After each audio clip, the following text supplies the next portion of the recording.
Hello and welcome to the ParentNet podcast by Focus on the Family Singapore. In each podcast, we'll be tackling questions that parents are asking about family life, parenting, work life, and so much more. So join us on this journey of discovery together.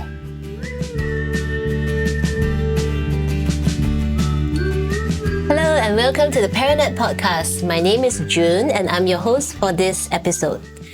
Sandwich generation. This is the term used to describe a generation that is pretty much caught and sandwiched between caring for young kids and also for elderly parents. Today in our podcast, I'm really glad to have Vincent and Jean Goh, parents of 3 boys and who have experienced caring for elderly parents as well, right here today to share with us a little bit more on this topic. So Vincent and Jean, it's so good to have you with us. Can you share with our listeners a bit about yourselves? Okay, so I'm Vincent. This is my wife Jean. We have been together for, actually I just counted this morning, 21 years. We dated since mid of 2005. Married since mid of 2008, so we're married for 18 years already. We have 3 boys, right? Very active boys, sometimes too active. 15 years old, 12 years old, so going through PSLE this year, as well as 8. Yeah, so I guess the only thing to add is he has a sister, I'm an only child. Other than that, And we stay with Jean's parents. yeah, with my parents, yeah. Nice. Thank you for giving us a glimpse into your household and your family. So, Jean, you mentioned you are the only child and your parents live with you, right? In our pre-podcast chat, I also understand that Vincent, your dad, stayed with your family as well. And this was when he was alive, right? Yes. He unfortunately passed on in 2020. Perhaps tell us more about how you manage parents, in-laws under one roof. I guess as an only child, my responsibility is I put it upon myself that I have to take care of my parents and I don't want to put them in an old age home. So I knew from the start, even before I got married, that they will be with me for life. So before we decided to get married, like while we were starting to talk about marriage, we started the conversation, okay, then who's going to take care of his dad? Ultimately, we realized that, okay, he would have to take care of his dad and I have to take care of my parents. So I went to ask my parents if they're okay staying together with their in-law. Because I think this might be quite a big hurdle. Like for me, I think it'll be a hurdle. So I just wanted to respect them. Thankfully, they have really big hearts and they are very generous and kind.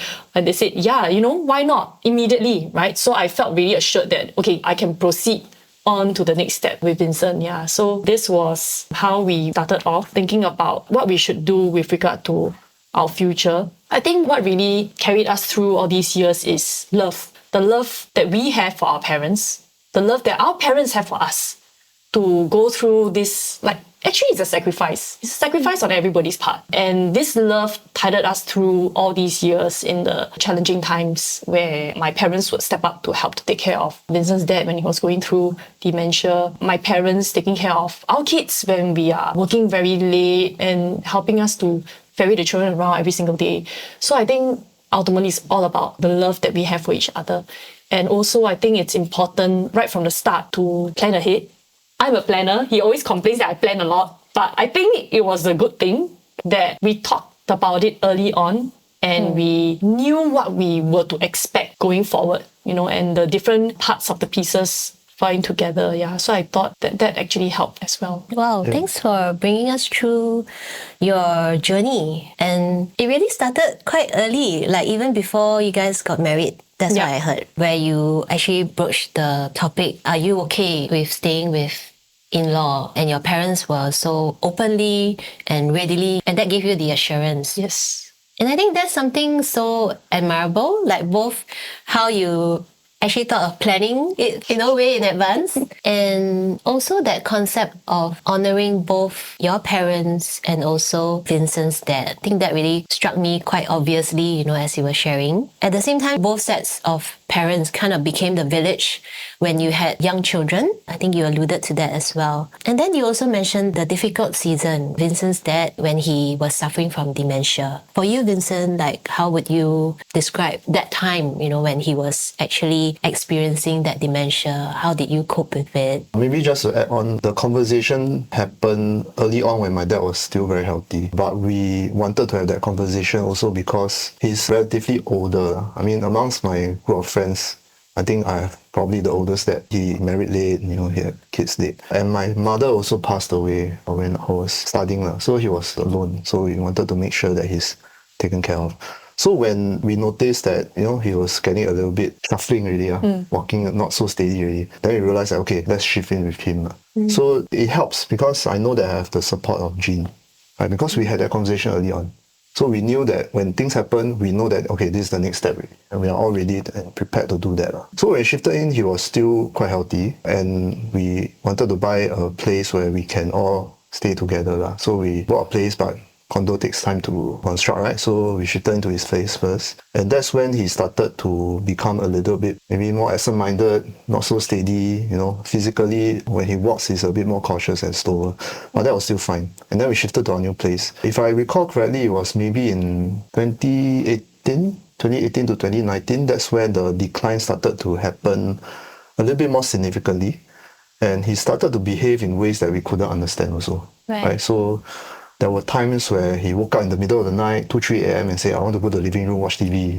It's morning already. I had to go into his room and convince him, hey, no, Dad, it's late at night. We're all asleep and you're disturbing everyone. There were times where he had issues with the helper, shouted at the helper, refused to go to the toilet when he supposed to go to the toilet. And then I remember there was this time where I went to his room to talk to him, explain to him certain things, and then it became a little bit heated because he couldn't understand. And then I asked him, do you know who you're talking to or not? Because the conversation went in a way that he couldn't understand what was going on.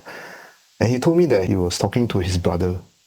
Then that was when I realized that, wow, he couldn't even remember, right, sometimes. I remember that was quite an emotional moment.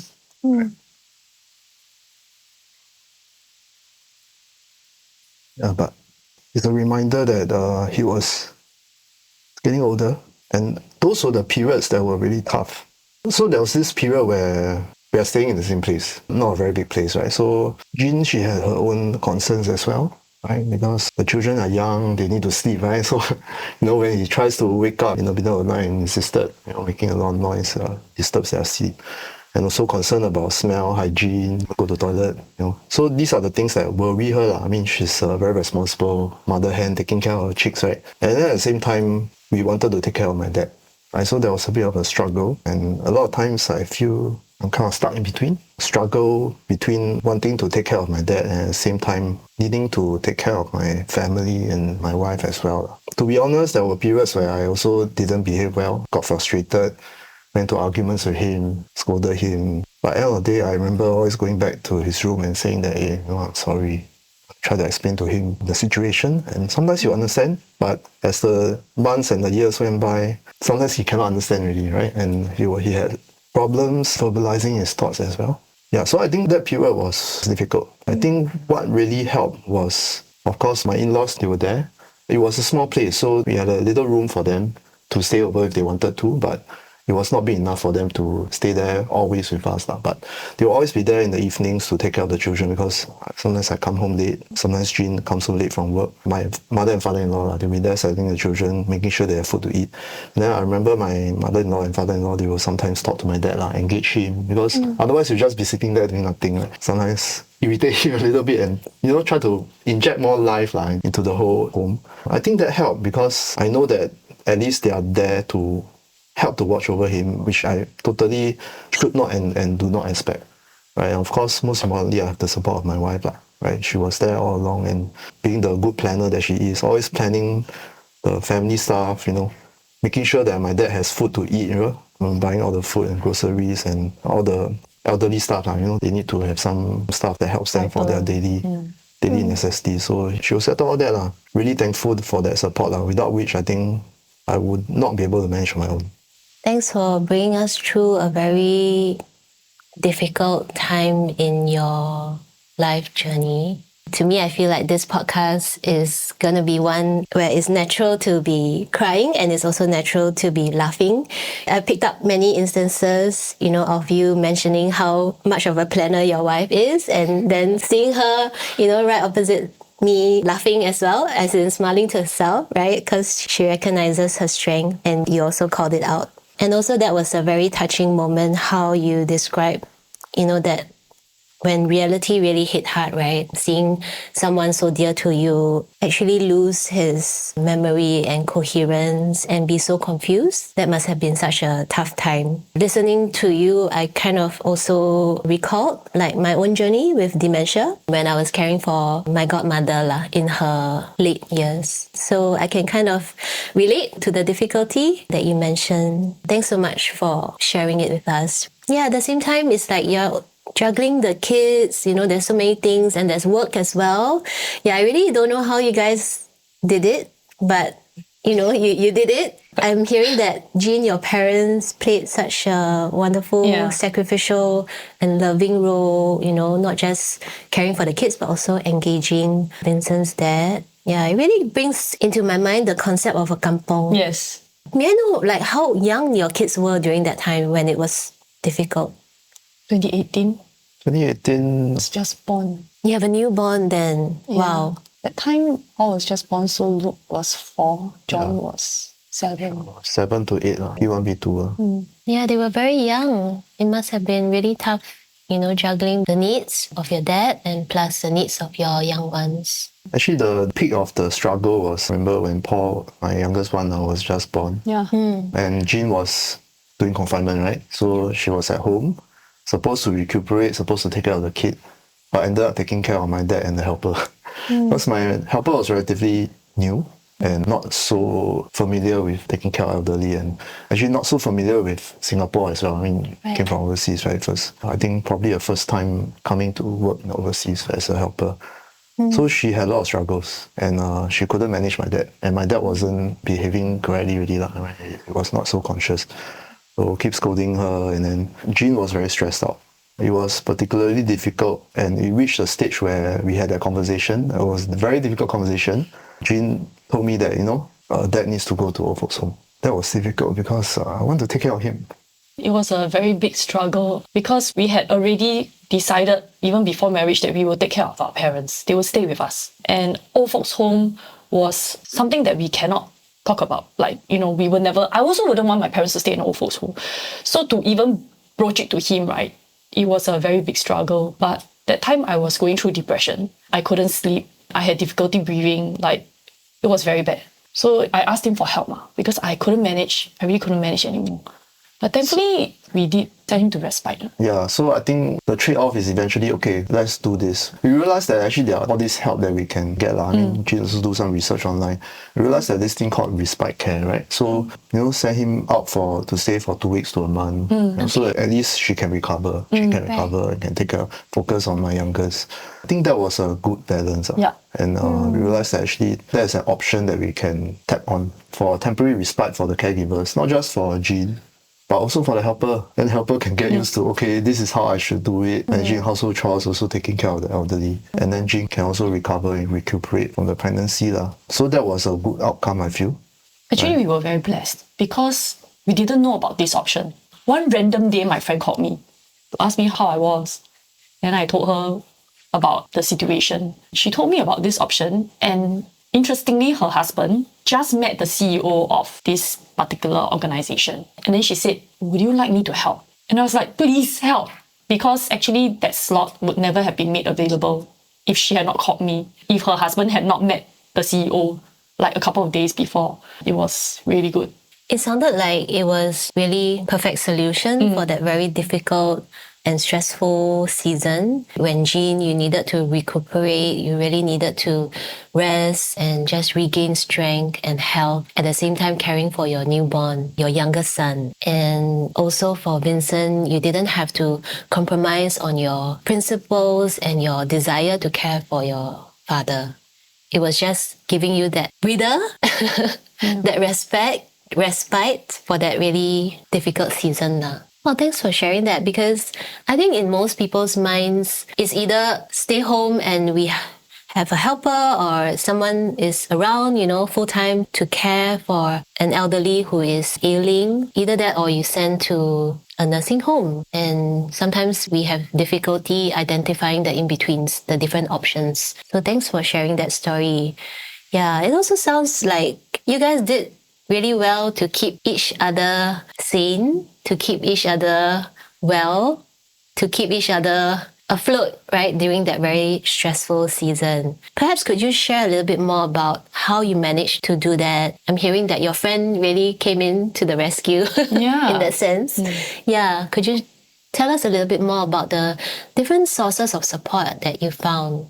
I think Jean and me, we spend long hours talking, discussing, sometimes arguing and quarreling. That part doesn't help. But at the end of the day, I trust her because from the start, we knew where we stood on this. I trust her heart.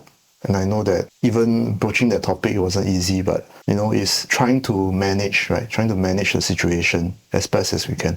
So at the end of the day, I know that we both want the best for each other and for the family. I think that fundamental trust is very important. And the relationship that we have as a couple is important. We will constantly ask each other how we are doing, to hear each other out, praying for each other every night. Relationship with one another is a strong anchor of support that I feel really helped us through this journey. The church community that we were in also rallied in together to help during that period. I remember there were a few instances where I met up with seniors in my church who went through similar situations and asked them for advice, asked them for help, for guidance. How would they approach this situation? How would they manage that? So I think that having kind of someone who has gone through that journey before to give us some advice and pointers actually helps to kind of point us in the right direction. Of course, every situation is different and one solution may not work in another context. But it helps to hear different options and think through different perspectives and try to understand how we can apply some of these lessons that other people have learned into our own situation. Yeah, and finally, I think seeking professional help is also very, very helpful, like what Jean shared, right? We never knew that there were such options. We managed to find options that can help us have some temporary respite.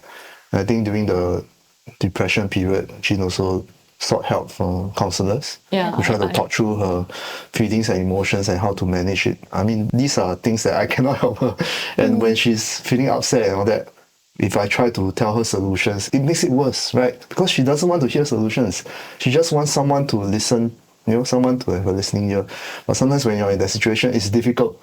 Like you just want to, sometimes as a guy, right, you just want to say, oh, you should do A, B, and C. Wow, that's the last thing that she wants to hear. I don't want to hear that you should, I don't want to hear that. Very good, well trained. Yeah, so professional counselors, actually helps. And sometimes in our current society, there's a bit of a stigma attached to that. But actually, we are all going through different situations and it shouldn't be frowned upon. That if you need help, seek professional help. Find someone to talk to and see how it goes. I think those are helpful things that I think helped us that journey. Yeah, actually, it took me very long to want to seek help because I felt like, am I mad? There's exactly that stigma, right? Where people who go to counseling, we are taught that we have mental issues. But actually, we don't. We just needed somebody to uncover the layers and go right to the root cause of why we are feeling what we are feeling.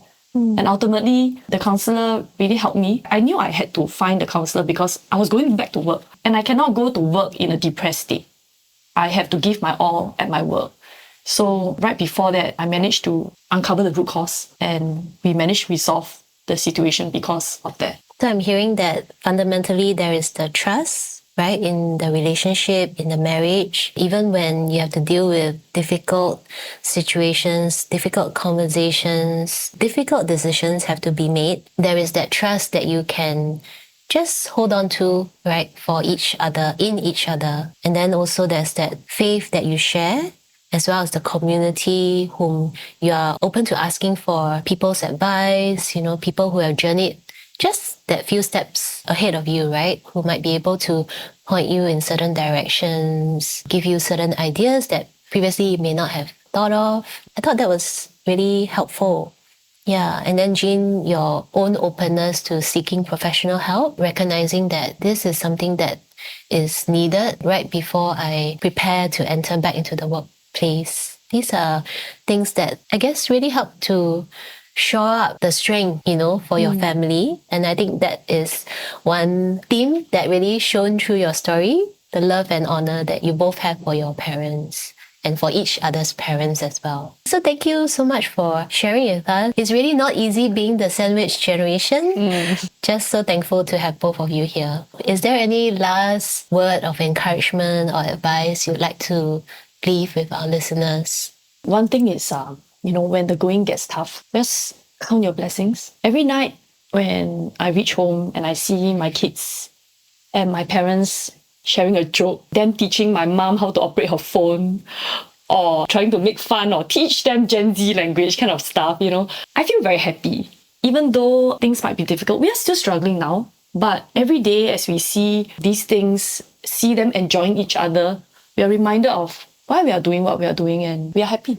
Look for the silver lining, right? Yeah. I think a reminder for myself is every day is a gift from God.